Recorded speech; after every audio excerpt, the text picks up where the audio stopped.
as your wife and you were writing this book, what was it like having to talk about such personal things? Was this relieving? Was it great for her, especially? It, What was the process? I think it was traumatic for her, Mm-hmm. but then it became cathartic. Mm-hmm. She kept incredible notes, uh, but she was reliving it. And one of the things that I don't know, and you never know how God works, but she had a younger sister who was brain injured, was normal for the first 5 or 6 years of her life, and then was brain injured. And so she grew up helping take care of her sister. Mm-hmm. So so she was not new to this process. She knew what it took, and we were the tip of the iceberg. Like you said, it's crazy now how many people are on the spectrum, Mm-hmm. and so she wrote this for parents of autistic kids, maybe siblings of parents, because nobody knows what it's like. Nobody knows what it's like to have the goofy kid who's not invited to the birthday party, Mm-hmm. or other parents that don't call you to come hang out with their kids because, your kid's not normal. Mm-hmm. But we know that feeling, and so she summed it all up, and it's a beautiful read, uh, you know, just on motherhood, I think, on doing what it takes to try to heal your kid the best way you can.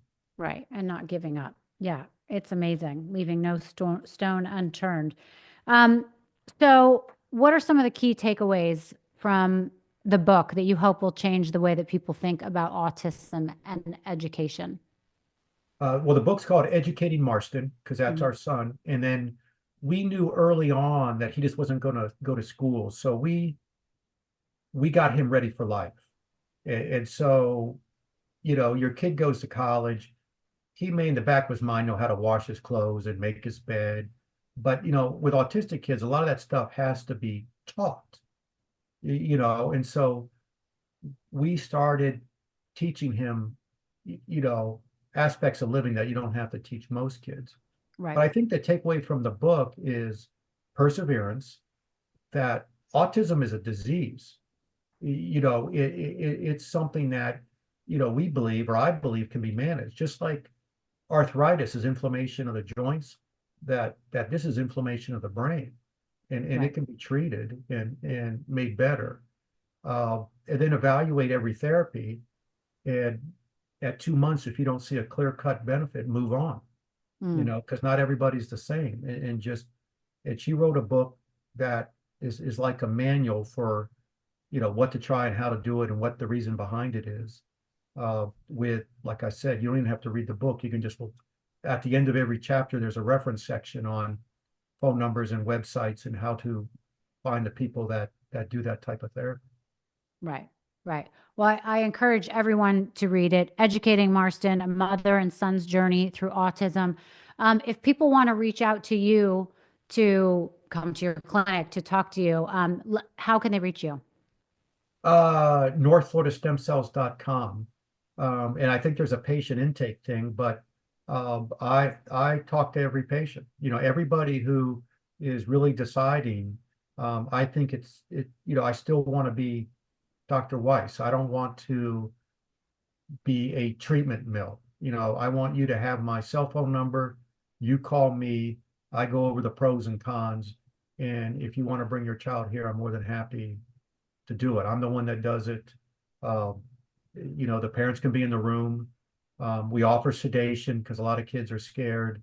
Hmm. And I think that's one of the benefits of me being a surgeon is I sedated people for 35 years. So it can be a much more pleasant experience than trying to cut their hair or do their teeth or, you know, get blood draws or stuff like that. Right. So this is fascinating. I mean, are people contacting you if they have loved ones or family members that are later in their life and they're starting to lose their memory, like you were talking about before, if they want to try stem Yeah, cell? yeah, no, I just uh, probably had my first couple. Like I said, I'm just kind of phasing in this to my new Yeah. my new life. Um, it was a man in South Florida, and his son's in New York, and he just got the diagnosis of Alzheimer's disease. Mm. And the son called me, and I said, "Yeah, UCLA just published a study that, to me, you don't want to wait long enough that you're starting to get permanent brain changes. You want to treat it early on. Right. And there are some studies out there that, you can prevent it more than treat it. And so he just came up and got some. And is there something to be said for people that are younger than what we were talking about, but like middle age, like in their 50s, someone like me who has chronic back pain? I can't read, I need readers, things like that. But is there something to be said for people middle age that aren't necessarily suffering from a major disease, but want to start doing some preventative stem cell use? Right, right, without a doubt. My personal, um, I got sick just with pneumococcal pneumonia, ended up in the hospital, for 10 days, was pretty sick. But when I got out of the hospital, I couldn't walk up 4 steps without having to stop. And so I went from the hospital to my office, gave myself, stem cells.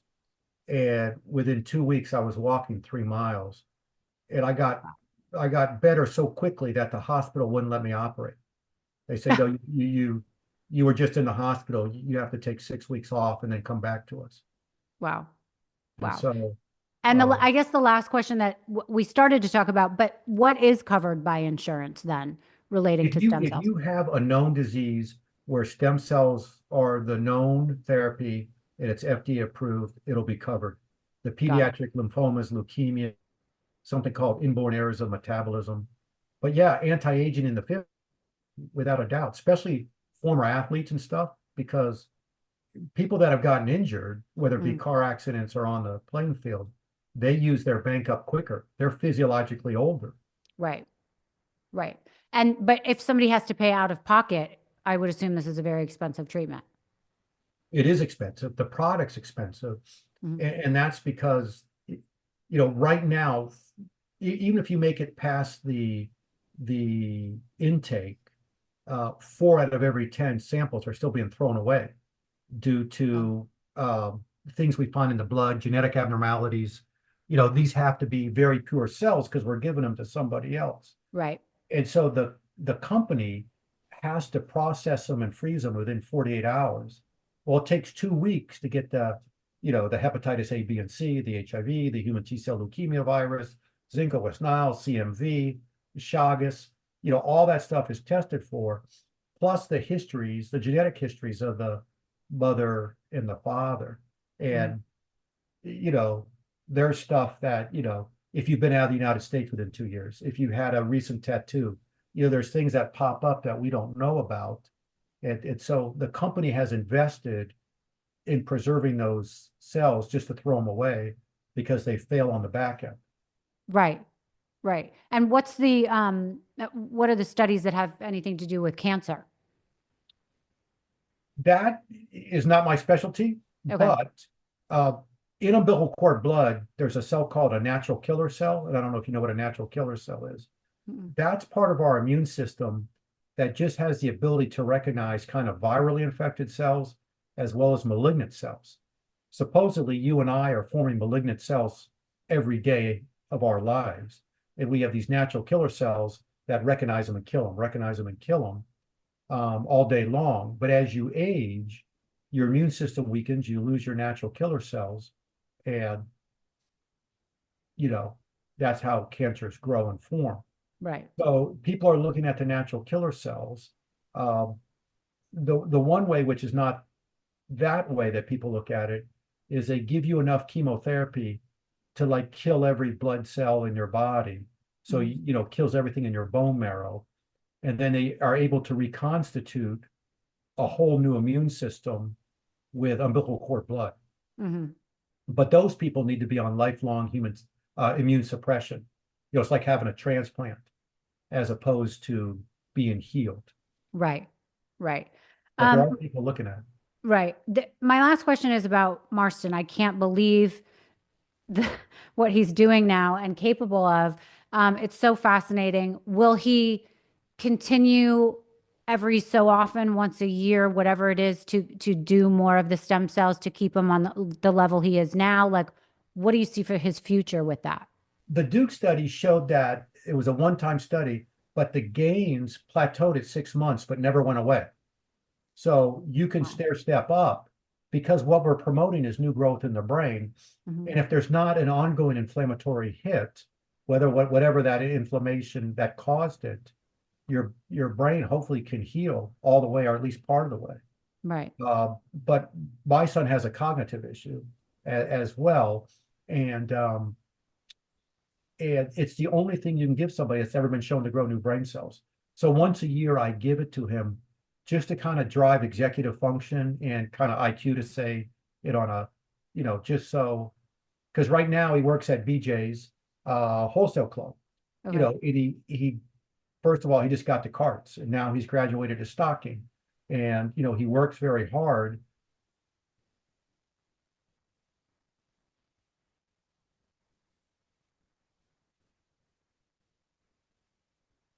Oh, I just lost you.